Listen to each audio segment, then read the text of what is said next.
चलिए capacity to contract करेंगे।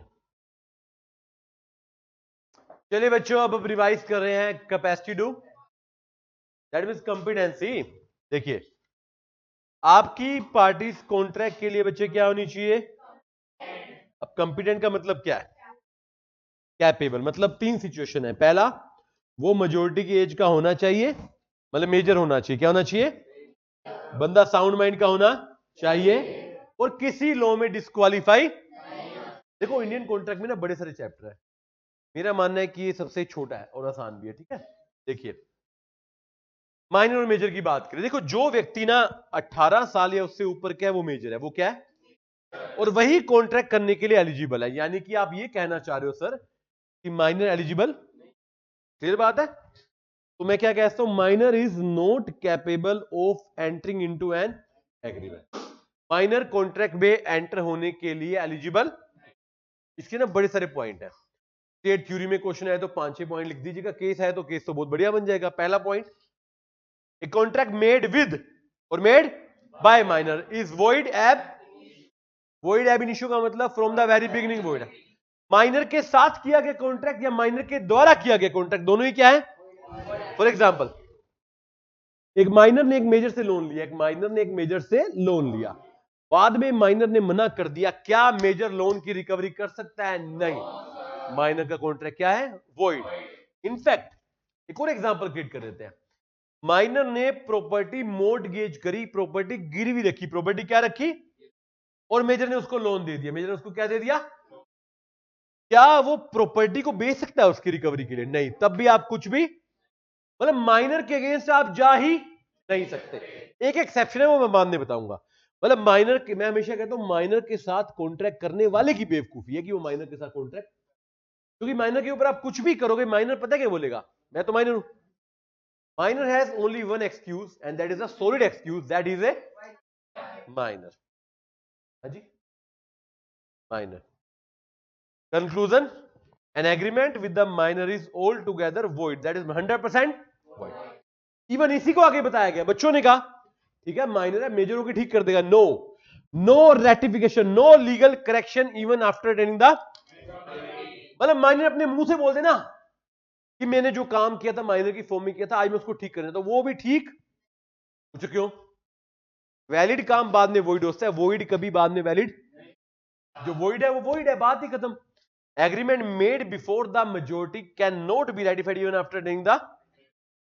ए ने ना बी को, ए माइनर है, ए कौन है? ए ने बी को एक प्रोमिसरी नोट दिया था, काइंड ऑफ चेक या नोट दिया था, वॉइड था वो। अब ए ना मेजर बन के कह रहा है अब यार अब चेक लगा दे, अब वो लगा दे, अब मैं उसको ठीक करता हूं। क्या वो उसको ठीक कर सकता है? माइनर के द्वारा किया गया काम वॉइड है और जीवन भर वो वॉइड रहेगा। मेजर होने के बाद वो नया काम कर सकता है, पुराने वाले को रेटिफाई नहीं कर सकता। Very good. अच्छा हाँ, माइनर बेनिफिशियरी बन सकता है या बेनिफिट ले सकता है। मैंने एग्जांपल दिया है आपको उसमें कंस्टिट्यूशन में ट्रस्ट का। ट्रस्ट में भी आप माइनर को बेनिफिशियरी बना सकते हो। यार आपके घर वाले आपके नाम पे एफडी खोल सकते हैं बैंक में। इवन इंडियन पार्टनरशिप एक्ट में आप पार्टनर बन जाते हो, वो आगे आएगा भी सही। जैसे मान लीजिए कई बार क्या होता है, आपके आपके किसी पे आपके पेरेंट्स ने प्रॉपर्टी रेंट पे दी, उन्होंने कहा रेंट मेरे बेटे के अकाउंट में या बेटी के अकाउंट में डालो, that is also beneficiary, that is also. तो माइनर काम नहीं करता बट माइनर बेनिफिशियरी बन सकता है, राइट। और इवन इंटरेस्टिंग बात क्या है, माइनर ने मेजर को चेक दिया, चेक बाउंस हो गया, आप माइनर पे केस, बट मेजर ने माइनर को चेक दिया और चेक बाउंस हो गया, माइनर आपके ऊपर केस कर सकता है, right. Even section 30 of Indian partnership act 1932 कहता है a minor can become a partner in the firm but he can be admitted only to the benefit of, he can't become a partner, he can be only beneficiary. क्या बन सकता है? Fourth, minor can always plead the दलील। देखो दुनिया में एक rule बनाया गया, हर एक एक्ट में आता है, रूल ऑफ एस्टोपल, कि आपने जो बोल दिया पब्लिकली आप उससे मुकर, माइनर मुकर जाएगा। माइनर कह रहा है मैं तो माइनर हूं, मैं कौन हूं? Rule of estoppel doesn't apply to. Minor ने फॉल्सली अपने आप को रिप्रेजेंट कर दिया मेजर, तो भी कॉन्ट्रैक्ट वॉइड है, तो भी कॉन्ट्रैक्ट, मतलब माइनर झूठ भी बोल देता है, माइनर झूठ भी, और वो खुद पे भी फंसता नहीं है। बच्चे खुश हो रहे हैं। बट एक एक्सेप्शन है, यहां पर फंस जाता है माइनर, फिर भी पूरा नहीं फंसता। लाइबिलिटी फॉर नेसेसरीज होती है जीवन की मूलभूत आवश्यकताएं, रोटी कपड़ा मकान एजुकेशन इंफॉर्मेशन। रोटी कपड़ा मकान मतलब फूड क्लॉथ और शेल्टर। और उसमें भी क्या माइनर की लाइबिलिटी नहीं है, माइनर की प्रॉपर्टी की। Only the estate of minor, only the property of minor shall be liable and only property is liable, not the minor के पास प्रॉपर्टी ना हो तो फिर तो कुछ मिलेगा, भूल जाओ, फिर कुछ मिलेगा ही नहीं। And liability value of necessary पर है, प्रोमिस पर। माइनर को आपने 50,000 का सामान दिया और माइनर ने फ्लो में आपको बोला मैं तो आपको 70,000 दूंगा। चलो प्रॉपर्टी है माइनर के पास, आप केस कर दोगे 50 का करोगे या 70 का? जितने की वैल्यू है, ना कि प्रोमिस। पूछो क्यों?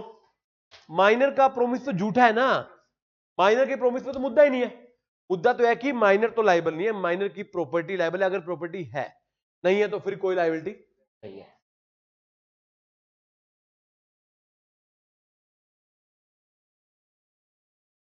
बाकी नहीं होंगे। माइ के नाम पे है तो property means any kind of property that can be movable, that can be immovable. Properties हमेशा इमूवेबल नहीं होती, ज्वेलरी इज आल्सो प्रॉपर्टी, ध्यान रखिए। हाँ, एनीथिंग एनीथिंग इज,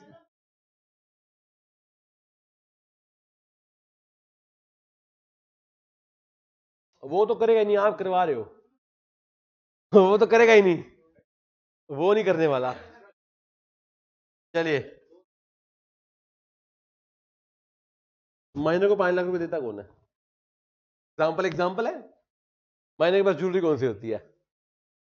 घर वालों के नाम पे होती है, दियो माते। माइनर के नाम पे होगी प्रॉपर्टी, ये थोड़ी कि जो माइनर के पास है वो माइनर का है। बाइक की आरसी पापा के नाम में, माइनर की होगी बाइक? तो रियलाइज नहीं किया था आपने? रियलाइज किया होगा ना।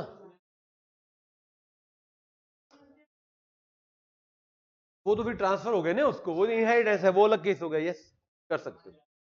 अच्छा, माइनर केस नहीं कर सकता और माइनर कॉन्ट्रैक्ट, क्या माइनर के भी यहाँ पे उसके गार्डियन या पेरेंट्स कर सकते हैं? बिल्कुल, अभी बताया अलाउड है। इंसॉल्वेंसी, माइनर कभी इंसॉल्वेंस, भाई देखो इंसॉल्वेंट वो है जो लाइबिलिटी नहीं पे कर पा रहा, माइनर तो लाइबल ही नहीं होता, तो इंसॉल्वेंट होने का प्रश्न नहीं उठता नहीं है। अच्छा, परफॉर्मेंस में होता है नो स्पेसिफिक परफॉर्मेंस, हम तो आपसे काम करवाएंगे, होता ना, आप माइनर से काम भी नहीं करवा सकते। पार्टनरशिप, माइनर पार्टनर नहीं बन सकता, हाउ एवर वो बेनिफिट के लिए आ सकता है। क्या माइनर एजेंट बन सकता है? यस, बन सकता है, मगर वो प्रिंसिपल के लिए लायबल, मतलब जिस प्रिंसिपल ने माइनर को एजेंट बनाया वो प्रिंसिपल ही बेवकूफ है, क्या है वो? बेवकूफ। माइनर क्या अपने पेरेंट्स को लायबल कर सकता है? अगर माइनर अपने पेरेंट्स को लायबल करता ना, 11 पॉइंट है, फिर पहले 10 पॉइंट वैसे ही खत्म हो जाते। फिर वोइड क्यों बोला? फिर तो हर माइनर के लिए पेरेंट्स को ना पकड़ लेते जाके, फिर तो बात ही नहीं होती इस मुद्दे की। माइनर के द्वारा किए गए कार्य के लिए पेरेंट्स लायबल नहीं है। अगर कोई कॉन्ट्रैक्ट या कोई promise jointly by minor and jointly by major है, तो डिस्प्यूट होने पर या फ्रॉड होने पर केस माइनर पे होगा, मेजर पे होगा, या दोनों पे नहीं होगा? यस, आप खाली मेजर के ऊपर केस, मान लो माइनर मेजर मिलकर बाइक लेकर आए, अब पेमेंट नहीं हुई बाइक की, तो बाइक वाली एजेंसी केस करेगी, शोरूम केस करेगा। वो माइनर पे नहीं कर सकता मगर मेजर पे कर सकता है। पूरे के लिए, पूरे के लिए। क्या माइनर शेयर होल्डर बन सकता है? Normally no, because share holder बनने के लिए एग्रीमेंट साइन करना पड़ता है, एंड माइनर साइन, हाउएवर उसके पेरेंट्स या उसके गार्डियन उसके बिहाफ पर शेयर्स को दिलवा सकते हैं as a beneficiary, as a beneficiary. And I think last है श्योरिटी फॉर माइनर। किसी ने माइनर की गारंटी दे रखी है, श्योरिटी पढ़ते हो ना इंडेमनिटी में, क्या श्योरिटी, क्या गारंटर लाइबल होगा? यस, अगर आपने माइनर की जिम्मेवारी ली है तो आप लाइबल हो। आप मेजर हो, आपने किसी माइनर को, अपने छोटे भाई को जाकर बाइक दिलवा दी, भाई के नाम पे बाइक दिलवा दी, अब वो बाइक के पैसे भाई ने नहीं दिए तो किससे लिए जाएंगे? आपसे लिए जाएंगे, बिकॉज आप कौन हो? मेजर। आप कौन हो? क्या माइनर श्योरिटी बन सकता है? इंडेमनिटी में पढ़ा आपने माइनर श्योरिटी। श्योरिटी बनने के लिए आदमी का कैपेबल होना जरूरी है, और माइनर कभी भी capable. These are the 14 points जो कहीं ना कहीं आपको बता रहे हैं माइनर कभी लायबल नहीं है। एक केस में माइनर की सिर्फ प्रॉपर्टी लायबल है, वो भी कब? नेसेसरी में। वो भी कब? धन्यवाद। चलिए सेकंड है person should be of sound. कोई भी अनसाउंड माइंड का व्यक्ति कॉन्ट्रैक्ट नहीं कर सकता। अनसाउंड का माइंड का मतलब है जिसकी दिमागी हालत स्थिर नहीं है। That can be lunatic, that can be drunken, that can be idiot. इसमें बड़ी अच्छी बात बताई जाती है, देखने एक बारी, 2 पॉइंट में सब कुछ निकलता है। ए पर्सन जो यूजुअली कौन सा है, अनसाउंड माइंड, बट ओकेजनली कभी कभी क्या है, तो वो कॉन्ट्रैक्ट कब करता है, जब वो साउंड माइंड का। और a person usually of sound mind है, कभी कभी मतलब रात को ड्रिंक कर लेता है फॉर एग्जांपल, तो वो अनसाउंड माइंड की फॉर्म में कॉन्ट्रैक्ट। मतलब आदमी पूरा दिन होश में, रात को ड्रिंक करता है, तो रात को कॉन्ट्रैक्ट दिन में कर सकता है। एक आदमी रोज शराब पीता है, मंगलवार को नहीं पीता, वो मंगलवार को कर सकता है ना। वैसे जो रोज पीता होगा मंगलवार को, रोज मतलब पूरा दिन पीता है, वो तो मंगलवार को पीता होगा ना। चलिए एंड लास्ट है, तो देखिए माइनर और अनसाउंड के अलावा भी कुछ डिस्क्वालिफिकेशन है। अदरवाइज किसी और लॉ में, किसी और, जैसे कन्विक्ट, जो आदमी जेल की सजा काट रहा है। इंसॉल्वेंट, जो आदमी दिवालिया घोषित हो चुका है। फॉरेन के एम्बेसडर। एलियन, एलियन एनिमी क्या होता है, बाहर का देश, ये जो हमारा दुश्मन है उसका कोई भी नागरिक। एंड लास्ट कंपनी, वॉर, लड़ाई, वॉर मतलब, and company can't can't go beyond their MOA, ultra vires क्या बोलते हैं, ये भी क्या है, डिस्क्वालीफाई। यानी कि क्या कहना चाह रहे हो सर, मैं ये कहना चाह रहा हूं, शॉर्ट में लास्ट में डेफिनेशन दे रहा हूं लॉ की आपको। A person is competent to contract when is not a minor, is of, or is not otherwise disqualified under any law. धन्यवाद। दिस इज कैपेसिटी, 3 तरह की। यहां तक बताएं कोई दिक्कत हो तो। चलिए टॉपिक को करते हैं यहां पर समाप्त। जय श्री राम, जय माता दी।